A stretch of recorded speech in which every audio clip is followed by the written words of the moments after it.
Hey guys, just before the episode starts, I want to let you know that when we were first recording this episode, we had a lot of audio issues on my end. So I had to go and do a lot of dubbings that are still pretty noticeable, did my best to fix them, but I am, alas, not a professional. Furthermore, Nancy just caught when she was listening through this that we accidentally misnumber the episode on this one. We say episode 4, it is actually episode 5. This is because we recorded this one ages ago, realized it was screwed up, didn't want to edit it straight away, and ended up doing the I, Frankenstein one first. So, yep, this is episode 5. Hope you enjoy. And now I must tell you a little story that will please and perhaps amuse you. Do you not remember Justine Moritz? Probably you do not. I will relate her history, therefore, in a few words. Hello, faithful listeners, and welcome to episode 4 of the Postmodern Prometheus, a podcast about all things Frankenstein. I'm Nancy. And I'm Asha. This week's episode will be entitled Just the Life and Trials of Justine Moritz. Or Moritz as I thought it was, but you keep saying Moritz. I have no idea where the emphasis on that word is. This is what happens when you live life through books. You never know how things are pronounced. No, that is true. Well, then. Moving right along into the story. So, at the start of this section, Victor and Clavel are still hanging out at the University of Ingolstadt, and they receive 2 letters. One from Elizabeth, outlining generally the history of Justine. Then soon afterwards, they receive a letter from Alphonse Frankenstein, or Papa Frankenstein, as we've been calling him. Consistency. Which outlines the death of William from mysterious forces. Yes. And then, following that, Victor refusing to return. I shall finish my arts degree, he said. Even if it takes me 10 years. Victor's return home, and, well, let's not give away spoilers for this section. Let's move through it. No, Justine has a trial and then she dies. I mean, all right. I guess storytelling is dead. Yeah, okay, fine. So to begin, let's begin this section with Elizabeth's letter. Yeah. So the curious thing about this letter from Elizabeth is it starts off with the general, we miss you, Victor. Here's what your brother's doing. William's great. He's growing up so fast. Ernest exists. And then she goes into, as we quoted earlier, how she begins this little not even an anecdote about Justine Moritz. She goes into the entire life history of Justine Moritz in this letter to Victor, beginning it with, you remember Justine, don't you? Yes. Okay, well, here's her whole life story, which is so weird because then Justine's life story is basically, she kind of grew up with them. And so it does pose a very interesting question as to why she doesn't feature in the childhood years. That's right. So Justine is kind of noticeably absent from Frankenstein's narration of his own childhood. So you kind of think, is this on purpose? Is he just a little bit oblivious to everything that's happening around him? Well, yeah, I think the obvious answer is not a story-based one. It's like an authorial-based one, I think. To a degree, Mary Shelley, I mean, I don't know if she wrote the whole novel, sequentially, but it kind of seems like she does, because there's not a lot of foreshadowing type of things.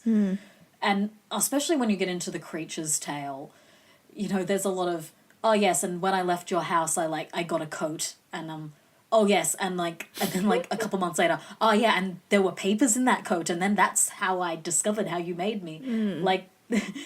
It's clear to a degree she was kind of writing as she was going, so then it becomes an interesting editorial question with the Justine stuff, it's kind of like, why wasn't she then introduced earlier? Is that just because you didn't do a lot of structural editing to people's manuscripts at that time, or I mean, I think yes, that's probably the literal answer, but you know, it's more fun. Let's talk about it story based. But I think even if you think, oh, the first time she published it, Justine wasn't introduced prior, why then wasn't she introduced or foreshadowed in the 1831 edition?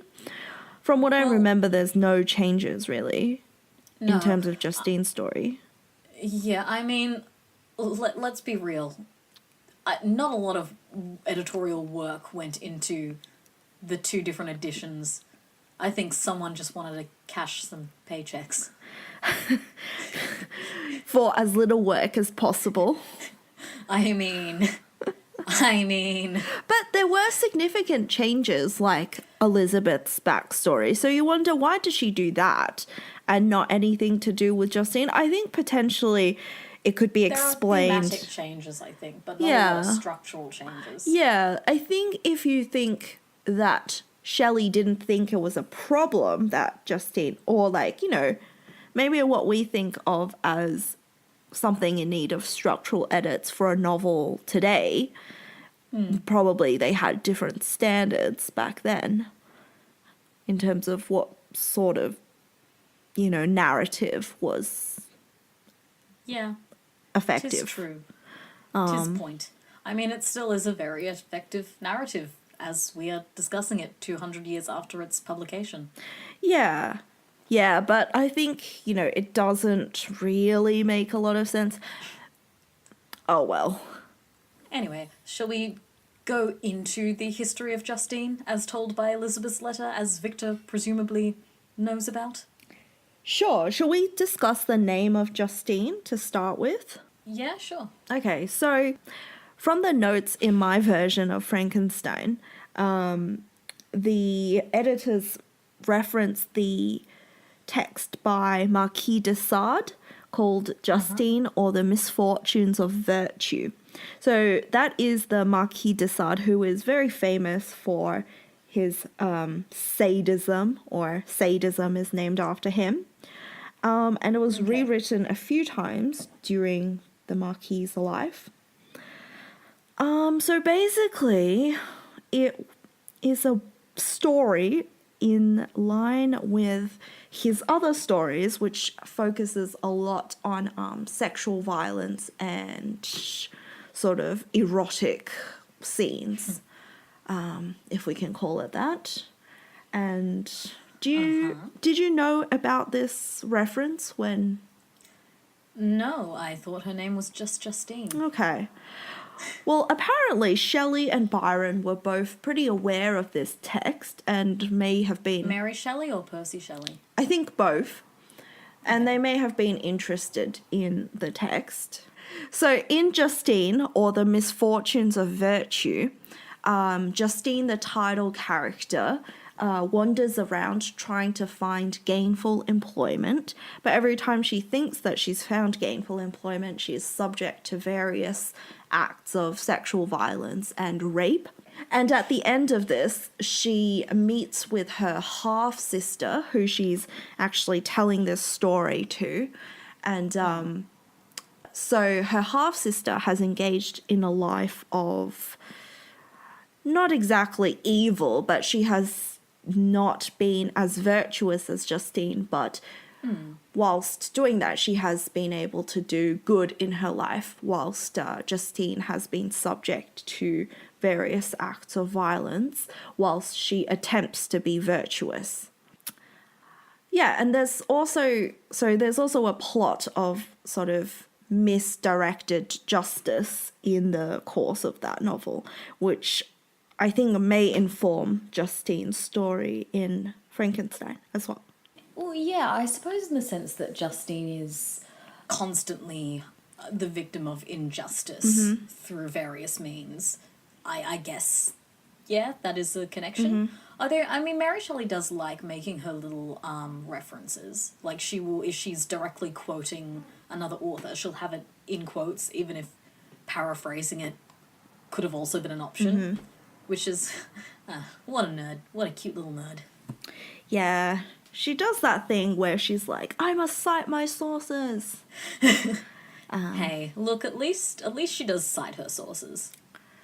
Yeah, but I feel like plagiarism was a bit more accepted back in the day. Yeah, I know, but, like, that makes it just sort of extra kind of just nice. Yeah. Yeah. Anyhow, okay, so we've talked about the potential symbolic naming of Justine. Maybe now we should go into the actual life and trials of well, not the trials, the life of Justine. Yeah, leading up to her trials. What Elizabeth tells us about her. Do you want to... Okay, so Justine came from a family of 4 children, of which she was, I think, really beloved by her father, but her mother, for some reason, couldn't stand her. She was the least favourite, and when the father dies, Mama Frankenstein sort of takes note of this injustice on this young girl and kind of takes Justine into their home to where she's kind of a servant, but also is educated by them. And Justine adores Mama Frankenstein and kind of so grows up with the Frankenstein children plus Henry, which is why we beg the question why she wasn't mentioned more. Is it because Victor sees her as lesser or just bad writing? Anyhow, so, and that is to, in Victor's defense, that's the extent of her place in his life, is she lives with them as a child and grows up with them. And then at some point when Victor's away at college, somehow all of her siblings seem to die. Yep. Under mysterious circumstances. And I don't the mother say mysterious. Okay, well, unspecified circumstances. And Mama Moritz, gets it into her head that she's being punished for, like, treating Justine, her daughter, so poorly, so she demands Justine comes back, and then is just insane about, at one point, like, begging Justine for forgiveness, but then also, like, saying it's her fault her siblings are dead, until eventually she just dies of, I don't know, whatever people die of in that time. Another unspecified death, I guess. Yeah, I don't know, people just get kind of, like, suffer emotional blows and then get sick in this novel a lot. And then they die of heartbreak a lot, I think. She dies of heartbreak, let's say that. And so then Justine is allowed to come back to the Frankenstein family to be a servant / sister. And that's basically all that Elizabeth mentions in her letter. She's just... So, you know, realistically, all Elizabeth should have needed to say was, oh, hey, Justine had to go away because all her siblings died. But then her mum died, so she's back. Yay! But instead, like, regales the entire history of Justine, assuming Victor will have just forgotten it while he's at college. And so, Which, being Victor, he definitely might have done. I know. I mean, my headcanon is... I know I keep saying, like, Henry and Elizabeth should have been together, but I think my subtle headcanon has always been that, like, Henry and Justine were totally a thing. Yeah. Not to heteronormatively pair off the kids, but I'm heteronormatively pairing off the kids. I think there's a better argument to be made for Elizabeth and Justine having definitely closer than siblings relationship. You saw Fantastic Beasts. Yes, sadly I did. But we can see this description of Justine from Elizabeth's letter. So she says, she is very clever and gentle and extremely pretty, as I mentioned before. Her mien and her expressions continually remind me of my dear aunt. So it's very interesting that Justine also picks up on the Caroline Beaufort sort of maternal aspect. Well, it's definitely specified that Justine, like, really admired Caroline. Yeah. Like, partially because she'd, you know, taken her in... Yeah, she'd sort of taken her in when she was in kind of dire circumstances. And I don't know, there was a weird maybe, like, if you want to start talking about the, interesting topic of class, I'll try to see if I can find a interesting description that I just, for the life of me, I can't quite remember what it was, but I'm sure I'll be able to find it. Do you want to go into the class thing? Sure, let's talk about class in Frankenstein. It's really interesting that when describing Justine's class, Mary Shelley writes that, hence, there is less distinction between the several classes of its inhabitants, and the lower orders being neither so poor nor so despised, their manners are more often refined and moral.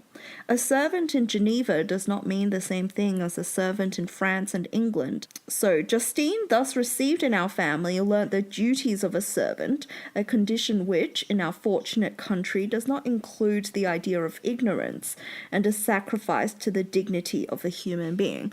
So obviously here, Shelley is very critical of the state of servants in France and England, for example.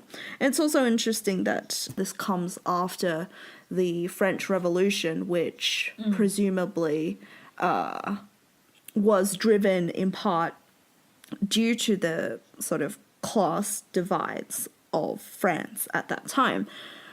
So she's very obviously critical of this sort of very hierarchical nature. And then I think with the parallel between Justine and Caroline Beaufort, there's the idea of this lower class person, Justine, taking on the aspects and learning from a woman like Caroline. So while she is critical of it, I would say that she still doesn't essentially question that there's like people who are more naturally just higher level, shall we say, than others. So while she's like critical of the treatment of servants in France and England, I don't think she's questioning the idea that, some people are born a certain way and that makes them naturally better in some sort of way.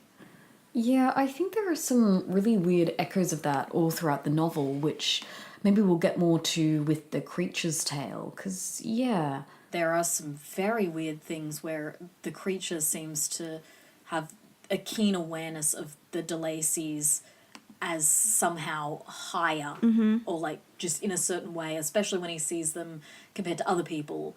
And, we find out later on in The Creature's Tale, he discovers that they had been somewhat upper class people that had fallen into poverty, and it's just this weird, and almost like reading it was uncomfortable, because it's kind of like, and it kind of undermines the whole like novel in a way, because the creature is supposed to be innocent, and I guess there's a weird sense of like in his innocence he can see this this untangible somehow like.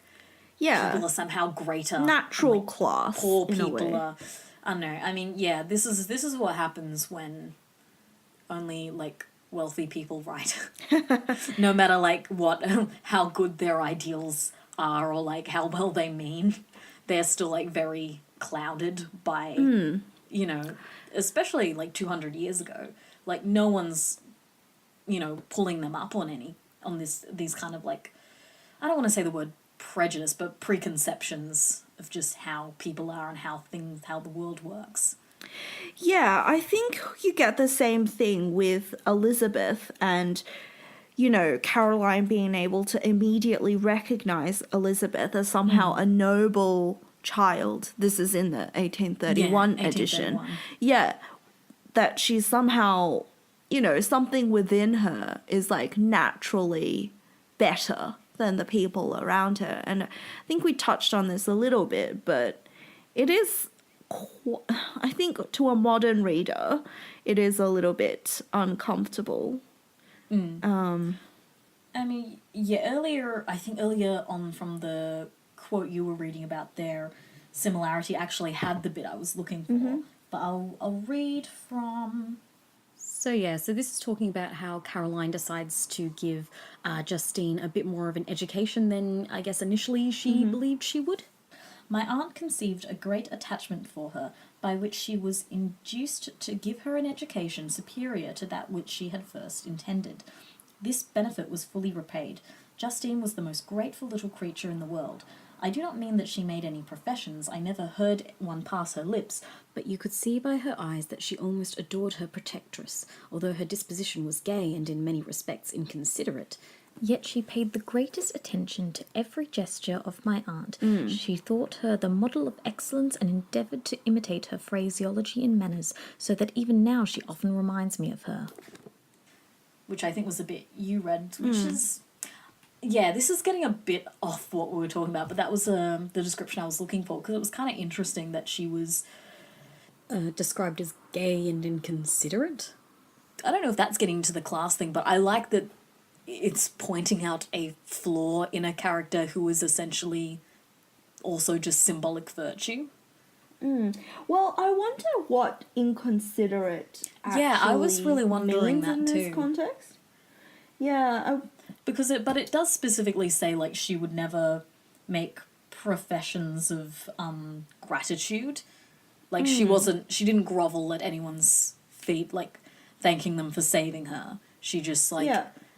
by her manner, seemed just adored and, like, really wanted, oh my god, she's Walton. No, yes. Wait, no, before you go on that tangent. Okay, yep. I think what inconsiderate might actually mean is inconsiderate to the, the differentiations in class. I feel like what it's saying here is usually, I like that use of grateful in that passage that you read, because it's very, like, it plays into that idea of the poor should be grateful for anything that they get, right? And I think the word inconsiderate might sort of flow on from that, as in being inconsiderate of their class differences. So Yeah. from the way it's described, Yeah, because, it like, seems like yeah, gay as well, so, like, quite merry as, like, the Yeah. upper class kids would have been too. right. It feels like she's saying that Justine thought herself almost She, like, one of them, and whilst she, like, cared about Caroline, maybe that's why she used that word inconsiderate. Well, before we started recording, you were questioning whether Mary Shelley mentioning this idea of the class system in Switzerland, whether that was just wishful thinking or whether that was an actual thing then. And, like, I don't know, I think you have to wonder again how, if it's a plot contrivance again, because, why would we be talking about a servant otherwise? Because I think for the purposes of the rest of the story, it's more believable, and it's that, Justine could be trialed and then killed if she just was a servant. But, like, you still want to feel bad for her, so they have to elevate her in a way, so they're saying, like, yeah, but in our country, servants are like, fam. It's sort of justifying why we need to care about her, because, I mean, at the end of the day, why do the de Lacy family that the creature find, why do they have to come from upper class, other than, I guess, just so he can learn language good?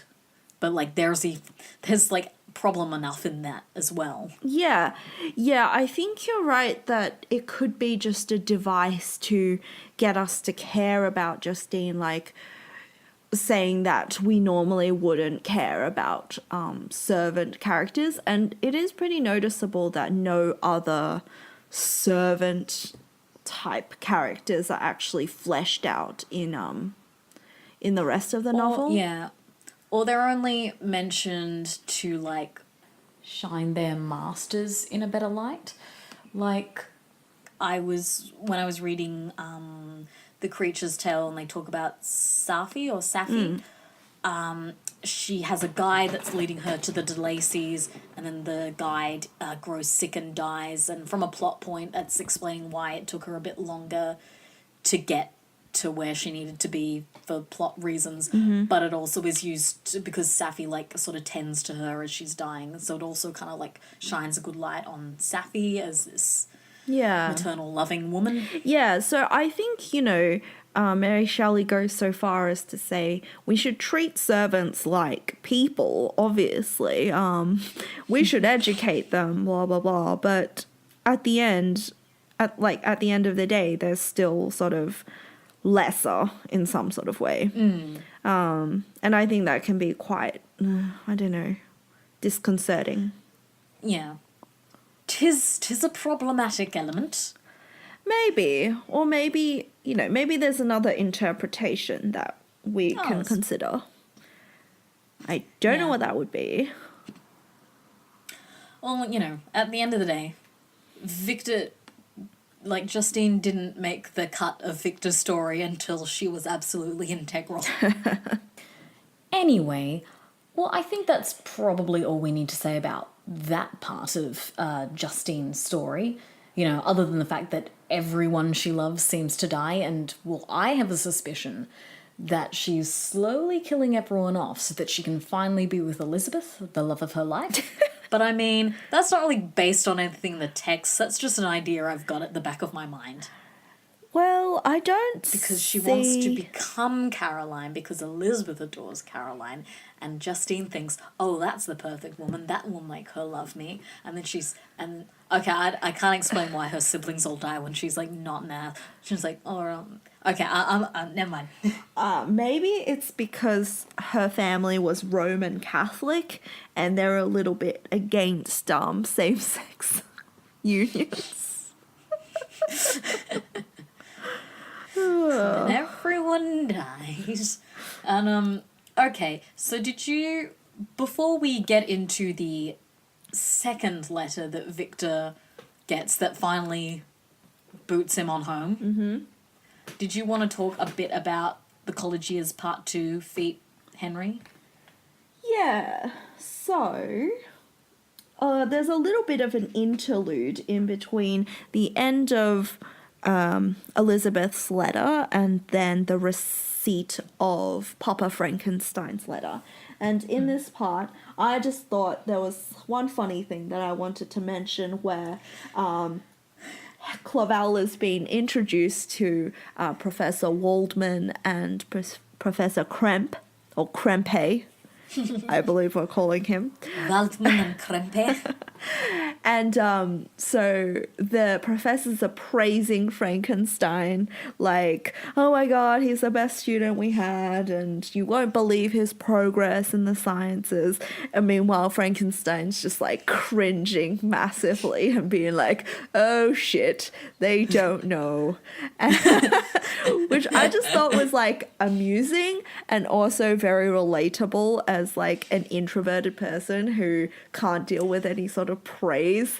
You're like, oh shit, what do I do? Cool. You also never created life, though. Well, yes, I've created masterpieces, however. No, just Nancy, kidding. you're an art student. Okay. Sit down. Okay, you're the worst. Yeah. Well, I'm like a grad art student, so I'm even worse. Yeah. I did my time and kept going. You were like, this is terrible. I must do more. I have no faith in my ability to get a job. Funny. Okay. All right. But I did want to get point. So I know we talked a little bit about post-colonial readings of Frankenstein in our first episode. So I wanted to point to this other bit, which I thought was really interesting. So Clavel starts studying Persian, Arabic, and Hebrew. So in addition to studying Greek and Latin.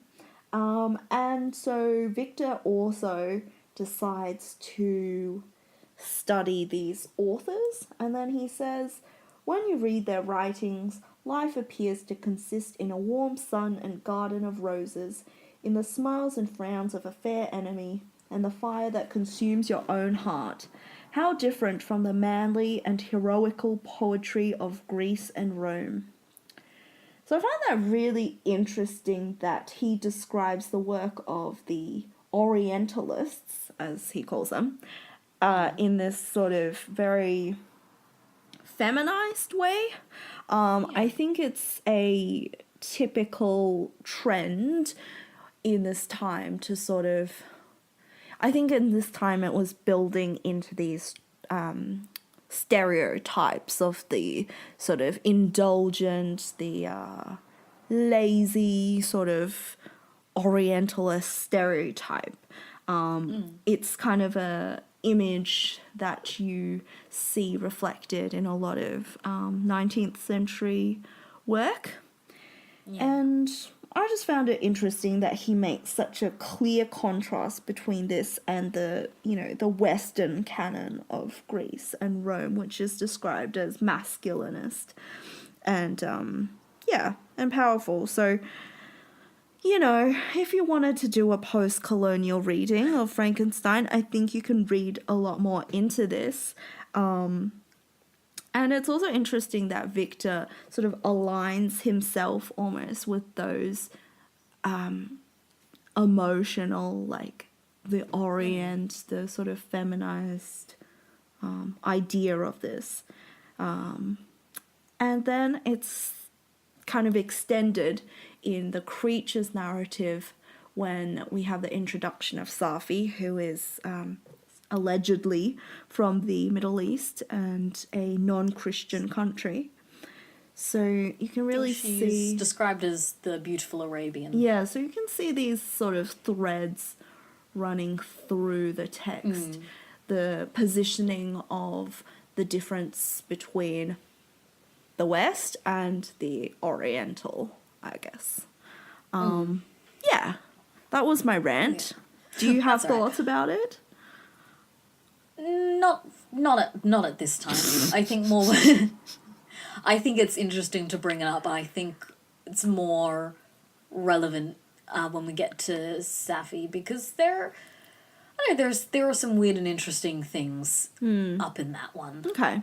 I think there is like a couple different takes on, you know, non-white cultures in that section because certainly like Safi does have this beautiful oriental aspect to her, but she's also seeking to escape the place she's come from. Sure. Because her mother was a Christian who raised her a certain way and to have a certain beliefs that don't align with where she comes from. So she's kind of this, I suppose, from Colonia's point of view, best of both worlds kind of thing. Well, I think there's a typical, there's a very interesting trend, I think, where the male Oriental is portrayed as sort of despotic. That's usually the word that's used, despotic and dictatorial and patriarchal and representing all these sort of displaced masculinist like negative traits. Whereas you see the female Oriental as being like sexualized, idealized, seen as the victim to these despotic male Orientals. So I think that's a trend that you might find in a lot of literature that's from this time. All right, let's get back to Justine. It's called The Life and Times of Justine. Life and Times, Life and Trials, Life and Lies. The Life and Lies of Albus Dumbledore. Yeah, but Justine. Anyhow. And then Victor... And so Victor is on... He's been planning to go back home, but then circumstances, which he doesn't actually specify, keep arising, and he can't quite set down a date. And so then him and Henry go for a lovely romantic walk around the mountainside, and when he gets back, he has received a letter from Papa Frankenstein, the contents of which is basically, get your ass home, your brother's dead. William, not the other one.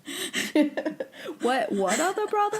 No. So basically he says, William is dead, That sweet child whose smiles delighted and warmed my heart, who was so gentle yet so gay.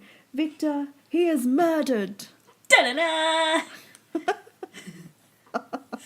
So basically, oh yeah, actually, this is really significant. So herein we see Ernest's actual like purpose in the novel come to light. So Papa Frankenstein, Lizzie, Ernest, and little William were on an afternoon/evening walk, and Ernest and William had run ahead and they were playing a game, hide and seek or something, and then Ernest like appears because Lizzie and Papa were just like sitting on a bench chilling, and Ernest appears. He's like, "Have you seen William?" And they're like, "What the? You were supposed to what the?" They actually don't yell at Ernest. You were supposed to be watching him, but like that's what I would have done. Anyhow, William is nowhere to be found. They search all night, and then they find his body. He's been strangled, and they take him to the house, and Lizzie's just like, "Let me see him." And they're like, "No, don't. You be but a woman. You shall be on, patriarchal stuff." And but she forces her way in, sees him, and sees his throat, and falls down screaming, "Oh no, I've murdered my child!"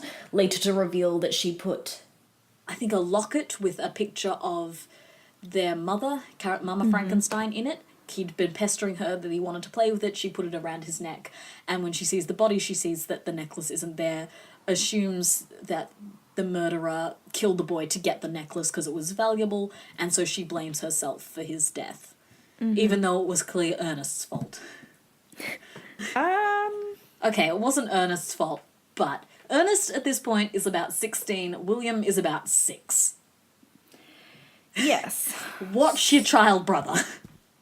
Well, And they want him to be a farmer. Yes, but if you're a farmer, you have to watch all the animals. He can't even watch one 6-year-old for 5 minutes. Ernest is blameless. He is the real hero of this because he alerts people when something has gone wrong and is honest and is the responsible person in owning up to his actions here. I don't think he does own up to his actions at all. I mean, I don't think he even feels guilty. I mean, Elizabeth feels guilty, and she actually is blameless. But I don't think Ernest really has a moment where he's just like, you know what, this is on me. And no one blames him either. Yes, but I think let's look at Ernest as a good guy here. Like, Okay. I mean, unlike Victor, which we will get to, he does not hide anything. He's like very open about what happened. Maybe he's just not, we had this theory that he's just not clever enough, so maybe he doesn't really comprehend the consequences of his actions. No one loves Ernest more than me. I'm just saying. This is the one time in, like, the whole novel his role is kind of significant. And even that is undercut by the fact that it could have been Elizabeth who lost him, and it wouldn't have made of much difference because she feels guilty anyway. Yeah, I mean, you're not wrong. Anyhow, this is all like surface stuff. Yes. So one thing I did want to point out with the letter is actually Papa Frankenstein's tone here. So he says, "Come, Victor, not brooding thoughts of vengeance against the assassin, but with feelings of peace and gentleness that will heal instead of festering the wounds of our minds. Enter the house of mourning, my friend, but with kindness and affection for those who love you, and not with hatred for your enemies." Well, I think it's interesting. I had a thought when you were reading that. It's also, Victor has been away for basically William's whole life. Mm-hmm. So his feelings, his like connection to William, his feelings for him is just purely like familial obligation.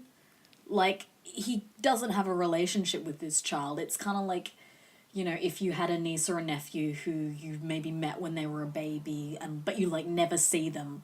Like, if something happened to them, you'd be devastated for like their parents or like for the family, but it's not really a personal grief. So I think in a way Papa Frankenstein is kind of like come and console us because we are the ones who have actually suffered a loss here. Yes, but I think it's also that he's already accepted the situation, so Well, that's what the Frankensteins do. yeah, I think it's very much an echo of Caroline when she's dying and she says, I'm going to die, I'm going to a better place kind of thing. And I think, interestingly enough, Elizabeth is comparatively, like, quite different in that she really dwells on things like wrongdoing and loss, like, all throughout the Justine Chronicles, I guess you could call it. She does, dwell on the injustices of what happens to William and Justine. So she really can't peacefully let things go. They really sit with her. Which it really draws her in contrast to Caroline and Papa Frankenstein, who stand for this whole, peaceful acceptance of the fact.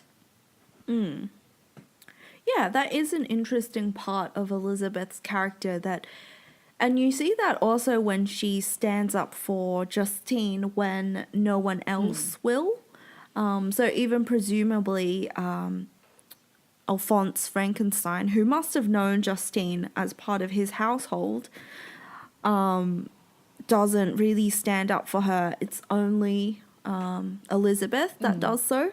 So I think you're right that she has the sort of spirit or something about Elizabeth makes her fight for justice, and that's not really shared by the rest of the family, who seem to be very accepting of the situation in this case and in the case of Caroline's death. Yeah. Well, I think even like Victor's initial response to, or like surface level response to Caroline's death was also just acceptance.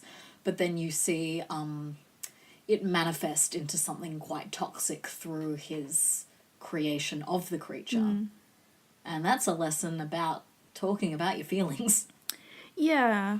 Yeah, I think you do get the sense that Elizabeth is a lot more open in what she's thinking and feeling. So, and you also imagine that she had more opportunity to actually deal with Caroline's death, with the comfort of, her father and Henry and Justine And Ernest. and William and Ernest. So, yeah, very interesting. Yeah, I mean, I think, where Victor carries. I don't care, he pushes down his guilt over everything, doesn't express it, and it slowly eats away at him until he's just a shell of what he used to be. Whereas Elizabeth, I think she learns to carry and live with her own guilt, even though she's much less blameless, but she feels guilt over a lot of things that happened. Again, Caroline catches scarlet fever from her.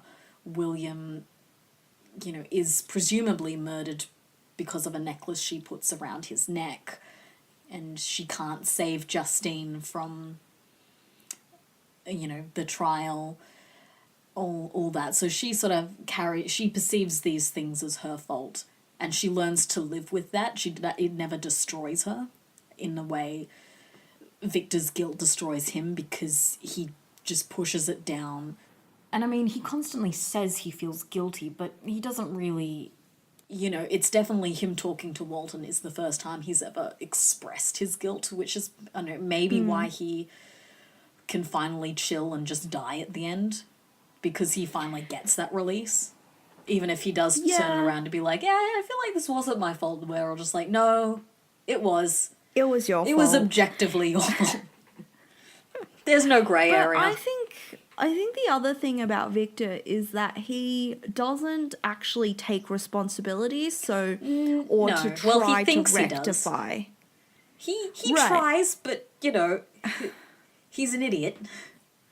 Yeah, so you see when Elizabeth is defending Justine in this section that she's actually taking some sort of responsibility in the like it's not directly rectifying William's death, but it's sort of making the situation less unfair. Yeah, I mean, especially if you see it as like a chain of events, like, oh, okay, I put this necklace around the child was killed, and now my friend is being... So, she probably by extension sees this as like a domino effect from a decision she's made and tries to rectify it.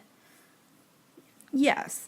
Yeah, so I think she takes action to address her guilt, whereas Victor, especially in this part, I feel so disgusted with him because he knows what's happening. Yeah, let's maybe just quickly go over the plot of like what happens until up to that point. Because if people don't know, this is probably a bit confusing. Yeah. So, but like, hold on to what you were thinking, because I could tell it was going somewhere powerful.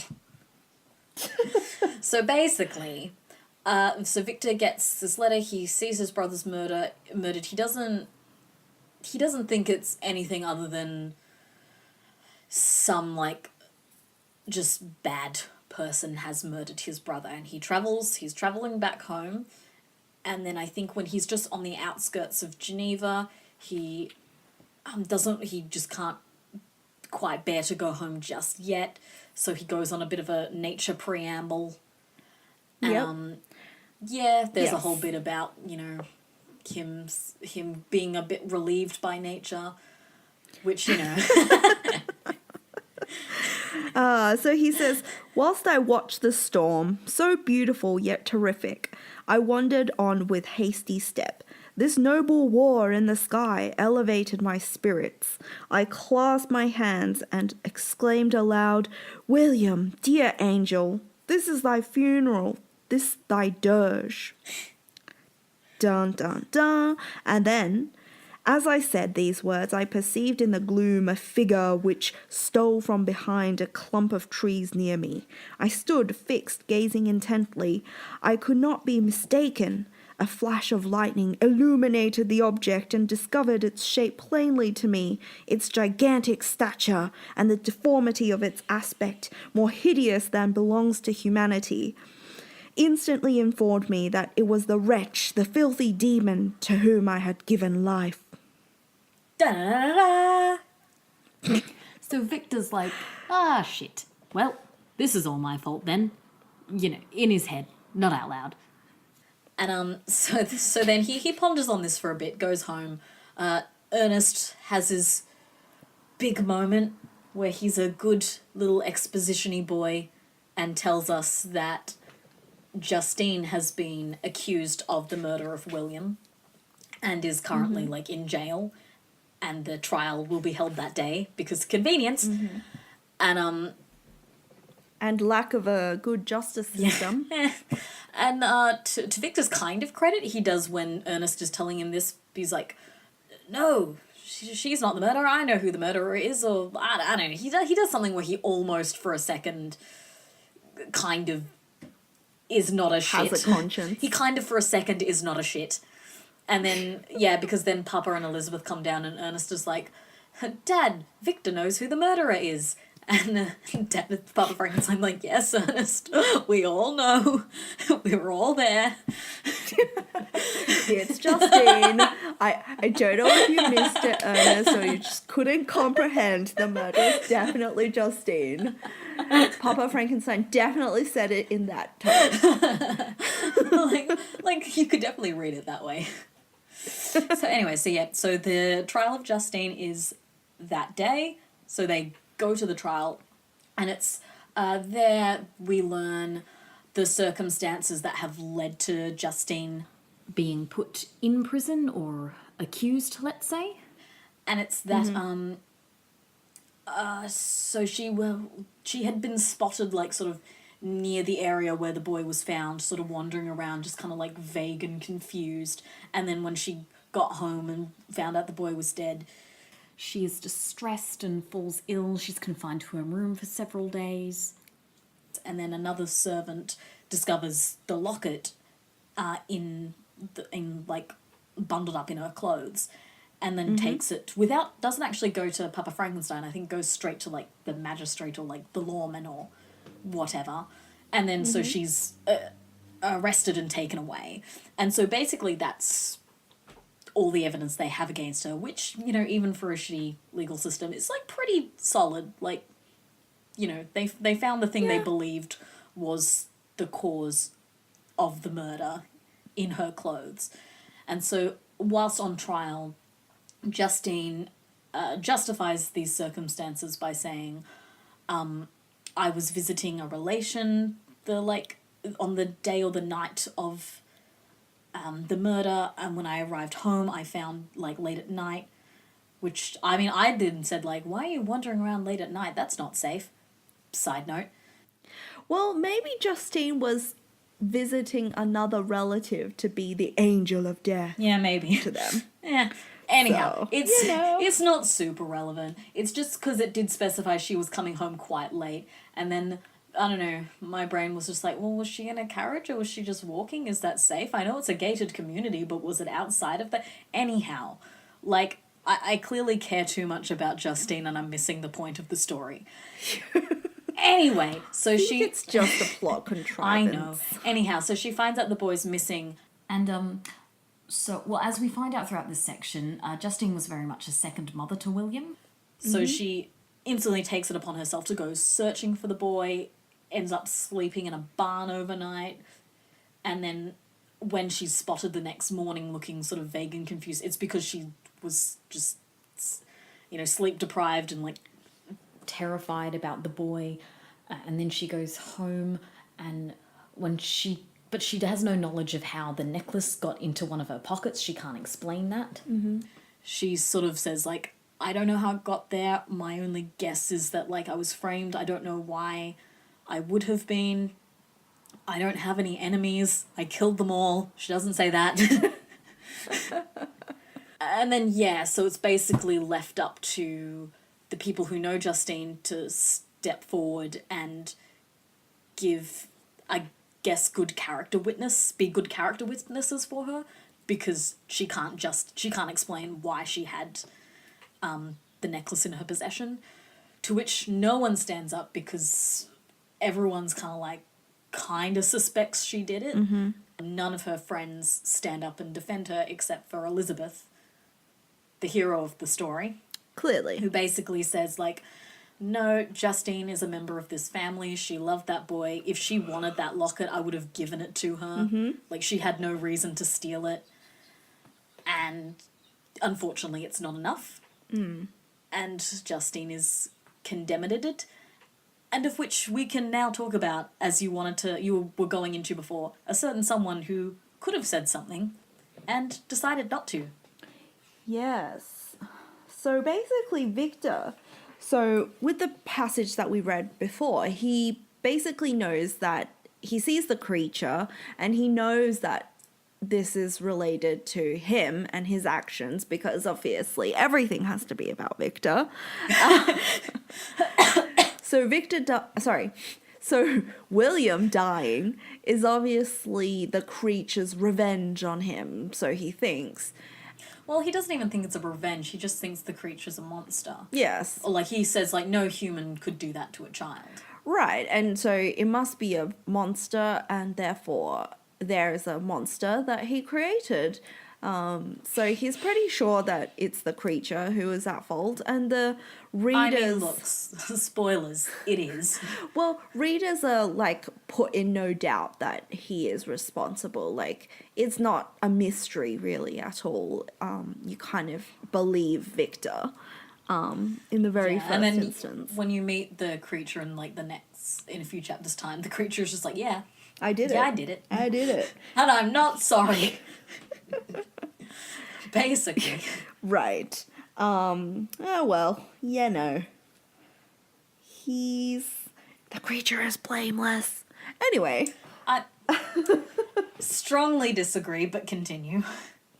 Yes, so even though Victor says to Ernest and Justine, I believe you are innocent, and he says to Elizabeth, I believe Justine is innocent, he says that he resolves to stay silent on the matter. So, really, he is the villain here. He could have saved Justine. Okay, there is a question of whether if he said to people, okay, I created a monster and the monster killed William, would anyone have believed him? Well, that's his justification for not doing anything. He thinks... Yeah, he thinks that, like, he won't be believed. He'll just be laughed off as a madman and it won't help her. And... But I mean, he doesn't really go any further into, like, why he won't try at all. Yeah. But, Yeah. Yeah, I feel like you can see the contrast between him and Elizabeth here, which is what we said before, is that Elizabeth is willing to stand up for what she knows is right, and Victor definitely is not. Because, like, he could at the very least stand up and speak in favour of her. Yeah. Like, that was the bare minimum he could have done, and he did nothing. No. He's basically like, oh, this is all too hard. I value my standing in this community. I don't want to be thought of as a madman.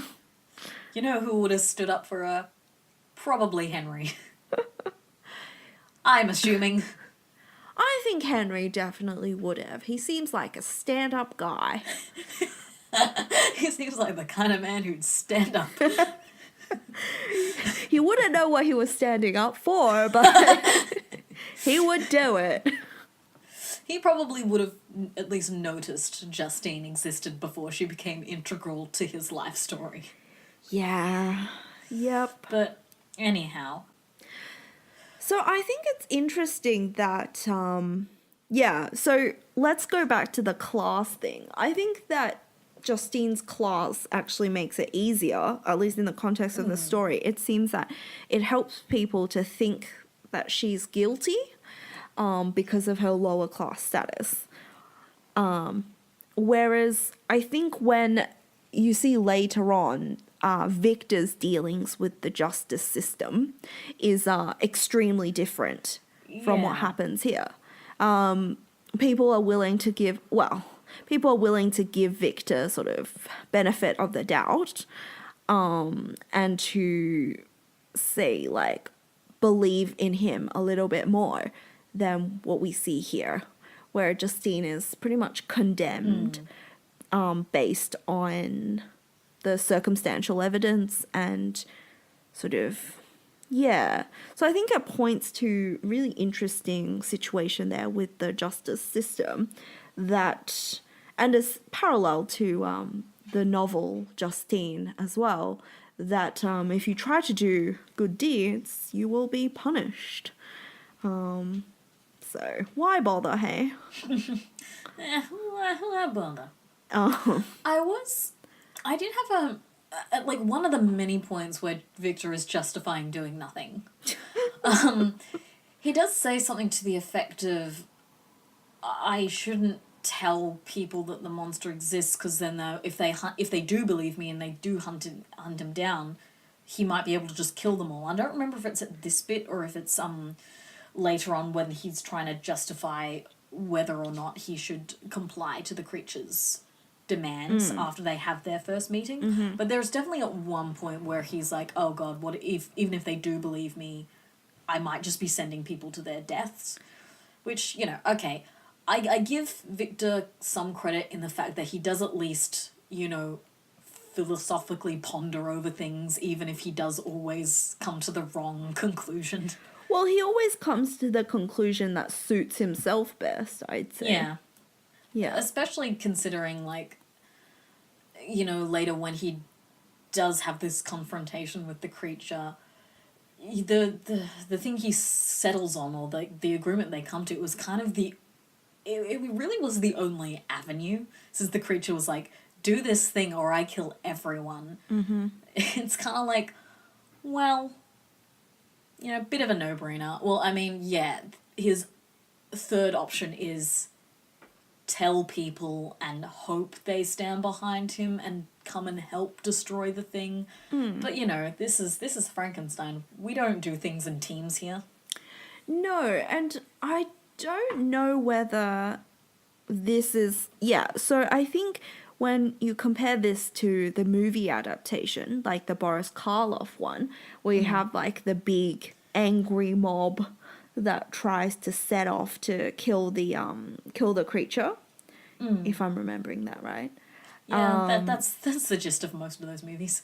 Yeah, so I feel like that interpretation would be right. Like, people would probably stand on the side of Victor against the creature. Oh my god, Victor is Gaston.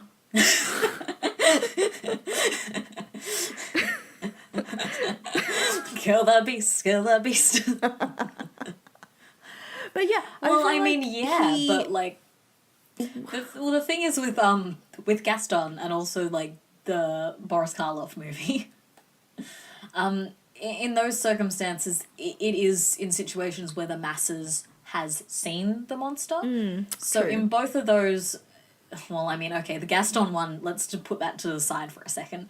In the Boris Karloff one, Victor, I don't think he ever, maybe I'm wrong, haven't seen it in a while, I don't think he ever, like, goes to the masses or, like, the government or, like, the police and is like, so I did this thing. It's more like the thing exists, it escapes, people see the thing. And they're like, Victor, did you make this thing? And he's like, yeah, can you help me destroy it? And they're like, oh, Victor, you scamp.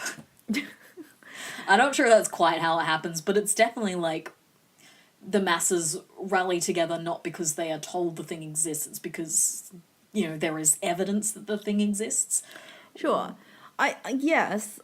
I think, yes, that would make it easier to stir the masses up if they had, like, If only experience. Victor had a magic mirror. But I also think... You're not the monster, Victor. You are. Lizzie, what are you saying? He's not a monster. He's my friend. Okay. Sorry. Now you've made me forget what I was gonna say. Yeah, it was probably like much more intelligent than what I just did too. Masses after the creature, Victor not telling people about the creature. Oh yeah, sorry. I do remember what I say. So, I think you could also think of Victor as the outsider here. So maybe he's a little bit justified in not telling people straight away because he has been away in Ingolstadt for a long time. So maybe, you know, there is the risk that he might come off like, again, Maurice from Beauty and the Beast. But, you know, he could at least tell his dad. Yeah, he could warn his family about it, especially given the death of William. So he has At the reason... very least, he could have told Ernest. He has reason to believe that, you know, the creature is coming after him in some sort of vengeful way. Maybe he did tell Ernest, and that's why Ernest disappears, because he's like... Fuck this shit, I'm out. But I still think that Victor comes from a position of pretty significant power, I guess, Yeah. in the society.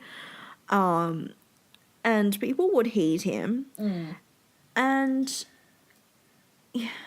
I think maybe what Victor's also driven by is maybe fear of being punished for his actions. And I think being punished is something that Victor probably can't really stand. Or, like, conceive of, since he never has been. Like, Exactly. he's living in, like, personal hell because he won't accept actual judgment. That's right. I think he's put himself into that place of God-like judgment, you know? So any other, like, mortal judgment would be essentially beneath him. And yet he is judging of himself. So he's put this immense burden on himself by not conforming or heeding the rules of society. True that.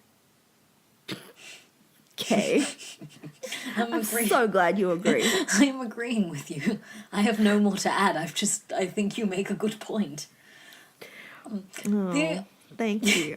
I'm gonna like cut that little bit out and then replay it whenever you disagree with me. Whenever you just need validation. That's always. Yeah, that's true. 24/7. True. I just thought of something interesting, or I've been thinking it for a while, but I keep forgetting to say it.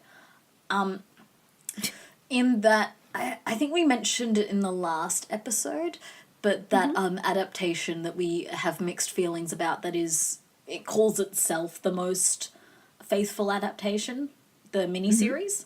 And in that one, which does follow the plot pretty closely, it does actually have Victor trying to come clean to some kind of police authority. He does sort of say, he fully comes clean and they don't believe him, which I thought was interesting, particularly because that version wanted to make Victor a tragic hero. Like, they wanted to make him likable, like, a flawed, but, like, ultimately good person. And I think if you want to take that route, you just sort of have to make him come forward in that scene, because it's probably the most despicable thing he does all up, is just let Justine die. Which is, jumping onto another adaptation, why I quite like, one element I really like about the musical, which, like, in that version, which does play off reanimation, and it's, like, you know, using corpses to bring creature to life. In that one, it's Justine who is reanimated. And so in this song that is essentially the creature and Victor's confrontation, it does really directly show that Victor has decided to let her die, and he's almost justifying it to himself that, you know, he's going to bring a version of her back to life. It won't, like, because he'll be using her body. But, like, that's an element of the musical I really like, because it does lean into Victor just being really despicable and self-serving. and like the musical does make Victor more of a tragic hero than the novel does, let's say. But, like, it still lets him be despicable and just make bad decisions and do very questionable things. Like, he gets a redemption song, but, like, that's it. Otherwise, it does just let him be problematic, which, I mean, I think you just have to be. He's a very problematic figure, and when you get to this part in the text, no matter how you interpreted it, if, you know, he does nothing to help Justine, that's kind of the end of him being, like, a morally good character with flaws. Like, that, he is just a morally bad character if he lets Justine die. Which is why in the Kenneth Branagh version, she's killed by an angry mob. So he's kind of like, which, I mean, if we talk about that movie in an episode, we'll just get to that then, because there's a lot to unpack there. Yeah, I think you make a really good point. I especially like what you say about the musical Frankenstein. I think it's also, he's come to this point where he doesn't think of death as final. So he's kind of like completely disregarding death in a way, because he knows, well, in that version, that he can overcome it. So, you know, why does he have to care about these sort of small petty things anyway? Like, if he can just overcome her death, essentially. But yeah, he is also, I mean, in all of them, he still comes off as selfish, putting his own sort of, I don't know, reputation, his own sort of, self-interest.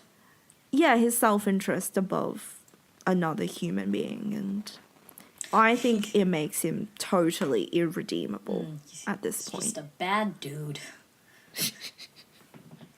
And, like, I don't... You hate him. I don't hate him. I think he is irredeemably, like, despicable, but, like, I still kind of like him, I don't see good in him, but just as a character, I enjoy him. Like, I don't need this character to, like, be morally okay. I'm fine with him being, like, a little shit. Look, I don't mind people being immoral, like, as characters. I just I don't mind real life people being immoral. I just find him too despicable and cowardly, and I just find very little redeeming features in him. I probably also identify with the creature too much, so so there's also that. Okay, I'm putting a pin in that to return to at a later date or in therapy.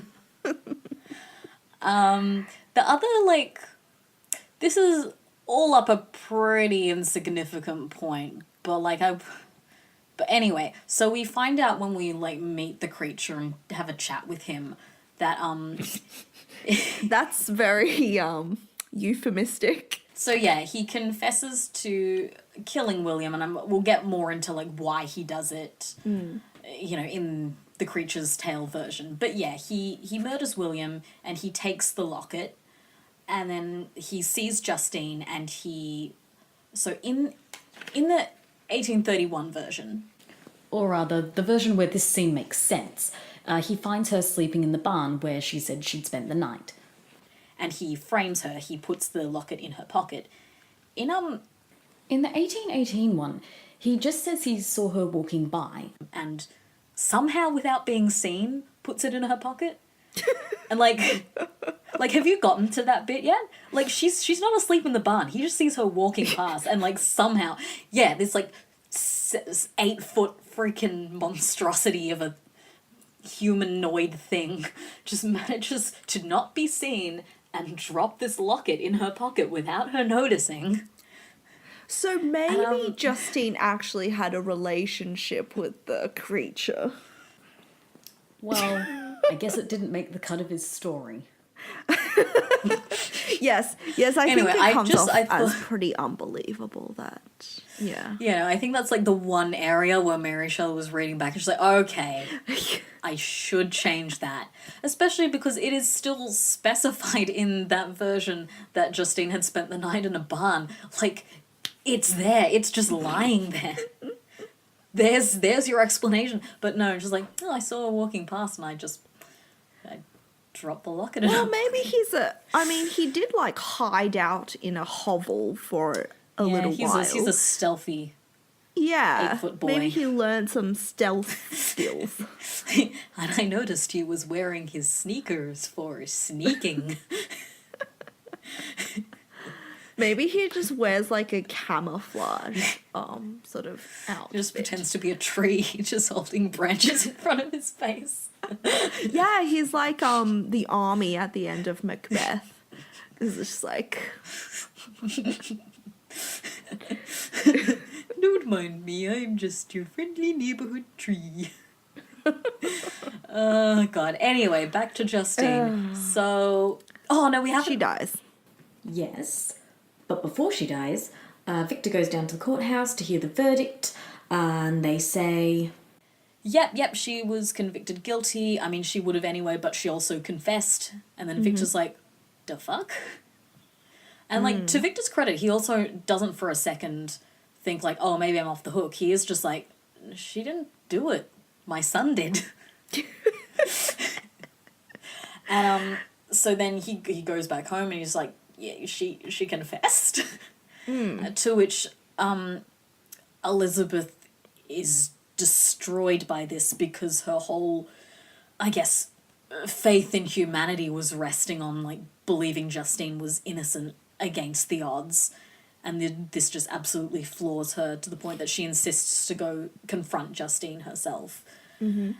And they go visit Justine in prison, and Justine falls at their feet, like, weeping, and then tells them, and then, yeah, Elizabeth is like, why did you do this? And Justine's like, how could you think I could do this? She's like, just tell me you didn't and I'll believe you.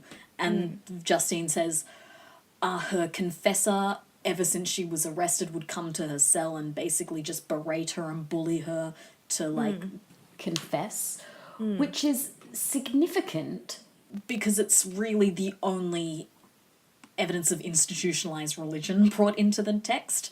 And it's done in a horrific way where this, I guess, priest or whatever is the norm in Switzerland, just berates her, bullies her, threatens her with hell if she doesn't confess until she finally does.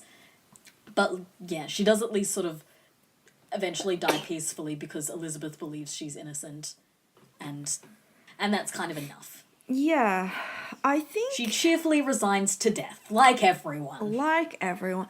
Well, I think what's interesting there is, yeah, Mary Shelley's critique of institutionalized religion, for sure. And I think there's definitely, Percy Shelley was like a famous atheist, agnostic kind of guy.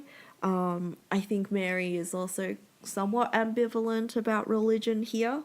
You could say that the whole novel is essentially a critique of Christianity in some ways. Yeah. So I think there is an element of that there. But I also think it's really interesting or relevant to have that idea of false confessions, and that being sort of an issue that's, I guess, interesting in contemporary justice systems as well, that we still have instances of false confessions in criminal courts and things like that, where people kind of feel pressured into just confessing for whatever reason. And so I think that makes it fairly relevant. I don't know what else to add on that, but you can sort of see it as a more broader critique of, the way that the justice system tends to treat especially people who are disadvantaged or poor. Vulnerable people. Vulnerable, yeah. Yeah, it's a pretty interesting critique there. So, she dies. That is the end of Justine. The life and times and trials and... Well, she doesn't really lie, so... Well, she does. She lies about it. Oh my god, my title does make sense! Okay, we will call it The Life and Lies of Justine Moritz. Excellent. Was there anything else from this section we should mention other than the beautiful lesbian love story of Elizabeth and Justine that exists in our heads? I think that's about it. This episode was actually kind of remarkably free from tangents. For us, anyway. Should we quit while we're ahead? I think we should. Return next time for The Creature's Tale? Are we finally up to that? Well, we might be. Yeah, because, in between this and The Creature's Tale, it's just, the Frankenstein family go on holiday to try to make Victor less depressed, even though he knew both William and Justine the least. Yes, but he's also dealing with his own guilt here, so... Yeah, I know. It's more just, from the family's perspective. It's kind of like, dude. You didn't even know them. You didn't even know them. Christ's sakes, Vicky. Just slap on a smile and keep going. It's basically what Alphonse says to him in a chapter coming up. It's just like, yes. Victor, can you just freaking smile? Just be happy, Victor. God damn it. Don't you know how to be happy? Hello, darkness, my old friend. Well, Come to talk to him again. Yeah. So we've got Emo Victor and Emo Creature coming up very soon in our next episode. Yeah, next up maybe will be... should it be The Creature's Tale? Oh, that's too derivative. The De Lacy saga? No, we need to talk about the creature first. The confrontation. We will discuss what we're actually talking about next week, because I feel like the whole Creature's Tale might need 2 episodes. Yeah, we'll split it up. I think we should call it Devil Take the Hindmost. Or emo boys meet at a hut in the mountains. Jesus Christ. Well, that's a pretty accurate description of what happens. I know, I'm just thinking about their emo-ness and I'm like, I am not ready to read that again. I read it last week, it was fine. Oh, so much emo. We can get into my love of the creature, maybe. I don't know. Yeah, we can talk about your love of the creature, it's fine. No, let's not.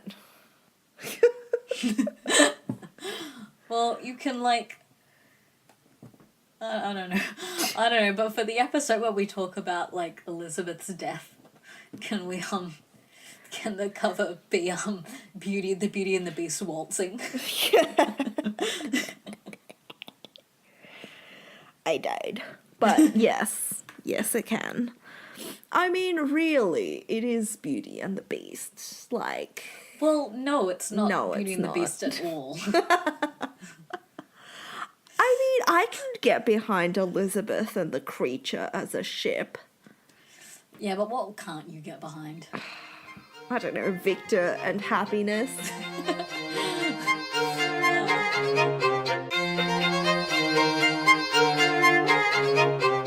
You know who doesn't get enough shipping? Ernest. Maybe, like, Ernest and Justine would have been good together, because, like, you know, he's pretty dumb. She doesn't notice a 8-foot man dropping a bucket into her pocket. Oh, yeah, okay. I think that could work. I think that could work.